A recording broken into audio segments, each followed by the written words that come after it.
Kevin, Baxter Holmes with ESPN. I was wondering if you could just reflect on former teammate of yours, Jeff Green, his journey to this point. You guys share the unique distinction of being the last two active Sonics, and then also you dedicated, I think, a season to him when he was going through his heart surgery some years ago. Oh, yeah, this is deeper than basketball, me and Jeff. Of course, I'm happy to be playing against him, excited to compete against him. I can remember summers for years that we worked out every day together. So the basketball part is pretty cool. But to see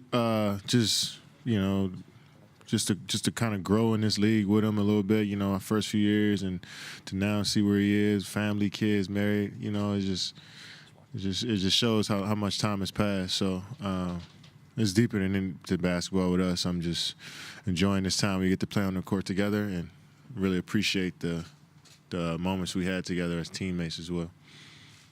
Hi, Kevin. Janie McCauley from the Associated Press. Draymond talked the other night just about a few lucky breaks, maybe. I mean, he said that sometimes you're going to get a little luck. Do you agree with that, that sometimes that's going to play into it? And also, you referenced boxing out and some of the things that you think you guys need to do better in Game 2. What are some of those things? Yeah, if we focus in on it and on what we need to do is try to lock in on the details as much as possible. Not just with any game, but if you try to lock in on the details as much as possible, that luck factor, good luck, bad luck, you don't have it creep in if you figure out the detailed parts to be good at those parts of the game, and then you don't let the luck creep in. So we try to do our best to avoid that part, and that's by playing focused and better from the start. It starts with like I said, small things, rebounding, loose balls, just talking on defense, movement on offense, that type of stuff. And I think you can ask any player in the league, and they'll tell you the same thing when it comes to that type of stuff. Third row on the right.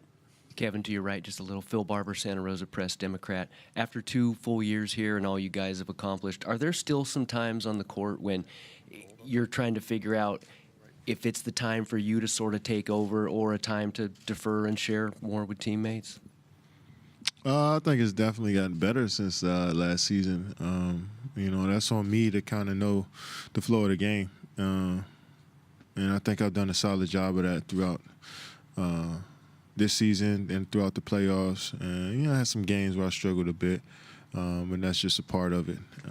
But just kind of filling the game out. Each game may be different, and I think that goes into focus. So if I come into the game knowing and being prepared for anything, then I can conquer it. So, but that goes back to just being locked in to start.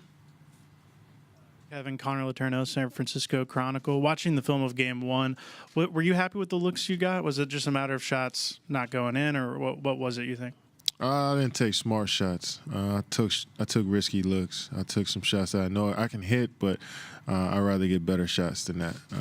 But I'm not worried about my makes or misses. It's just more so, am I getting good quality shots? And the rest, after that, it'll figure itself out. So, but, glad I was able to contribute and do other stuff as well when my shot wasn't falling and help us get the W.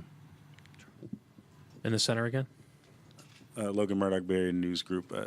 There's been reports that Clay hurt his ankle, and being around him, and what do you think he'll be able to go tomorrow, and seeing that how bad that injury looked and how he's looking today? I haven't really talked to him about it, seen him today, but just so focused on practice. I'm sure, just knowing Clay, he'll be all right. We're going to go last 2 questions over here and in the back. Michael Pina, Vice Sports. Rodney Hood did not impact Game 1, really. But what influence can he have on the rest of the series if he's put back in the rotation? And then just generally, what type of a player is he? Rodney Hood is lefty and can pretty much score the basketball really well. He hasn't played for a while, but somebody that's always simmering on the bench, just waiting for his opportunity. So, if he gets a chance, that he's going to take full advantage of it. So we got to be prepared if he steps on the court. Over here in the center, Ryan Gorsey, San Francisco Examiner. Kevin, there was a moment from the Houston series that's kind of gone viral a little bit of Coach Kerr telling you, about an anecdote from the Bulls, and there's been some negative reaction to it. What's been your reaction to that negative reaction? Did it get under your skin at all? No, I really enjoyed that conversation, just having somebody that was that close to the legend, Michael Jordan, tell me, and feel confident that I guess we were in similar positions at the moment, made me feel good about myself, that he can relate that moment to Michael Jordan. But I always enjoy those stories from Coach Kerr, from Mike Brown, from guys that have been in the league so long, to share those experiences with the greats and the guys that kind of did it before me. And I really, really appreciated that moment. I needed it as well. It's good to kind of get a reminder from guys that are successful in the league, whether it's now and back in the past especially, that can give you some advice here and there when you need it. Thank you, Kevin.